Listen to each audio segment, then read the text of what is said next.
I am one ugly motherfucker. So that's right, I am engaged. Freshly off the market, got engaged in Mexico. Hold the applause. I was originally going to propose while we were in Seattle in October, which we never went to Seattle because Emma got mono and we had to cancel the trip. And I was going to have Bray take photos and it was going to be on this beautiful hike, and that never happened. Fast forward to around Christmas time, and I was going to propose around then, and then Emma and her whole family got COVID. So that's kind of where we start off this video, because America is terrible when it comes to healthcare, and all the tests were gone, and we were trying to get tested before Christmas to see who had it and who didn't have it, and I wanted a test. So I actually had to drive out an hour to Carlisle, Illinois, because that was the only Walgreens within 2 hours that had any tests. I didn't mind driving out to Carlisle because I know there's some things out there that I wanted to photograph, and I took some landscape photos in black and white, which turned out decent, but it was pretty harsh. And I stopped in Breeze, Illinois, which is this small industrial town, but as I said, Mike was taking out his recycling, and he was working on a Volkswagen Bug in his garage, and it turned out to be his wife's. But I took a couple portraits of him, and I actually missed focus on the first one because the back standard swing was a little fucked up, and I wasn't paying attention. And as you can see, the focus is all messed up. Some of the focus is on the car, some is on his face, his body's out of focus. So that was pretty cool. And at that point, I didn't want to waste another sheet of color film, so I took this headshot on black and white. And the only thing that I liked about this is that you could see the car and the reflection of his glasses. But other than that, pretty terrible portrait. And with this project, I've been working on this project for technically going on 2 years, but pretty solid on large format for about a year. And the one thing that I don't really get enough of is still life photos. It's mostly just portraits or the car itself, but most, if not all of them, are portraits. So I wanted to start taking more still life photos, like inside the garages, things that I find in the car, or just other things that come about when I meet with the people that I photograph. And I ended up taking 2 in Mike's garage, and this first one was just this wall, and I did use a little bit of swing on this, but I stopped down to around f22 to get everything in focus. And it's a super sharp photo. There's a lot of stuff going on. It's a little too crowded for my liking, but I like the eagle, I like the flag, I like the license plates and all the other things in the picture. The only thing I don't really like is the bleeding of the highlights coming in on the left and right of the frame. And this one I liked a lot more. It kind of reminds me of something that Alex Soth would take. And I like how you can see a little bit outside the window. I like the things on top of the cabinet, the mom heart, the signs up on the wall, and just all the little things that kind of add to this guy's character. And I want to take more of these photos because it just adds a whole nother level to the people, to the cars, to the stories, to where I'm at, and just makes it better overall. And I think it's a different kind of challenge compared to taking a portrait or just photographing a car. Pictures like these, it's what's going to make everything come together.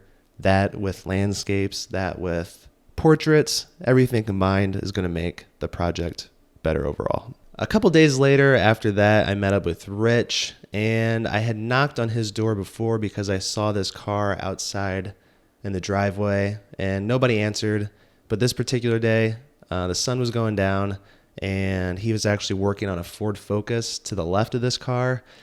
And I like these just because the car is pretty unique. It's a very bright blue. And I like this portrait of Rich that I took just because when you meet with these people and you take their portraits, a lot of the people lean towards just middle-aged, white, boring-looking people.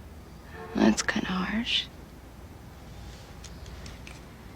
It's a harsh world. And when you get someone like this, someone with character, someone with stories, it shows through the portrait, and I think this one does really well. After those color portraits, we actually worked our way into the garage. It was getting quite dark, and the overhead light was on, and I just decided to switch it up and see what using a light like that would look like for a portrait, and it didn't turn out half bad. I don't think I'll use this in the final project or the book or anything like that, but it's just nice to experiment with different lighting because I am always using natural light. And something like this, it's not a light that I carry around. It's just using the available light in the room. And even though it is kind of harsh, I like how it illuminates him and you can't really see anything in the background or anything like that. I think in color, this would look way too harsh. So black and white, I think it works pretty well. When we went to Mexico, I was debating if I wanted to take film with me, if I wanted to deal with security, hand checks, tripods, things like that. I don't have a medium format camera anymore, so it would have to be large format.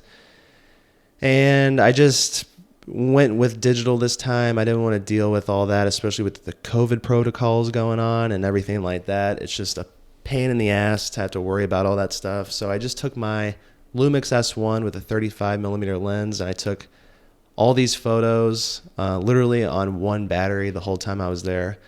And it was just really nice to not be nailed down to a tripod and have to worry about film and loading film holders and dealing with different light and exposing properly. It was just nice to walk around with the camera and take photos and not worry about anything else. A lot of these I like, some of them I don't like, but the ones that I liked the most were these photos that I took at sunset. The light was just looking really great off in the distance. There was this smoke coming up from something, just adding to the overall atmosphere.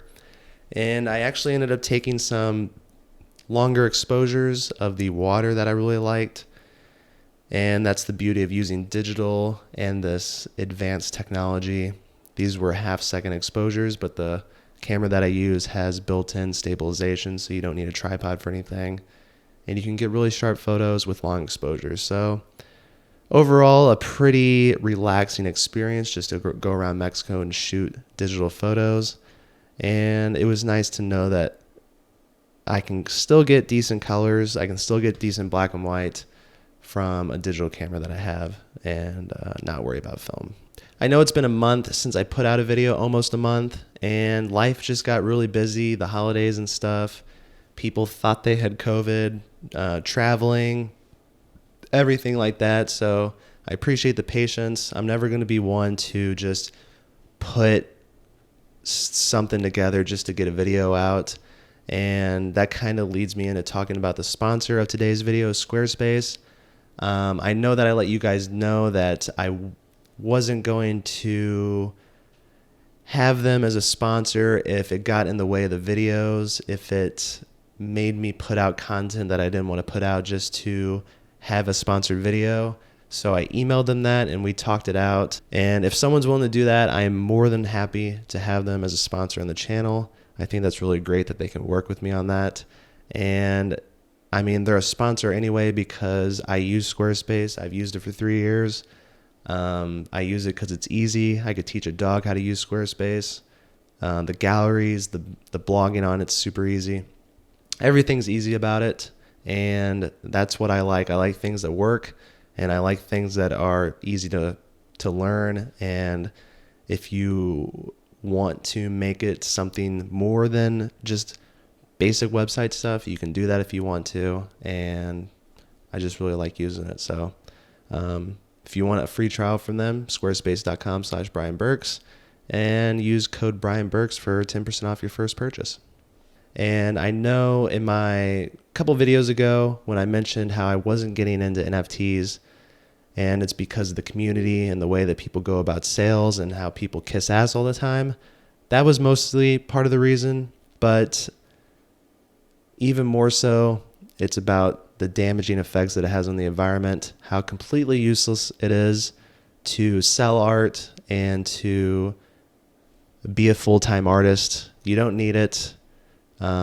It definitely helps. Money always helps, obviously, but it's not everything. don't put your art, don't put yourself above the well-being of others and the well-being of the planet. So I'll link some things down below so you can read more into it about what it does to the environment, about how it actually damages the environment. But a lot of people seem to not really be talking about this. I don't know if they're afraid because they want to get into it in the future, but I'm not afraid of that because I'm not going to get into it until it's better in the future. And that's pretty much the last thing I'm going to say about NFTs on this channel, because I'm sick and fucking tired of talking about it, because no one seems to really understand it. And it just seems to be a very controversial subject.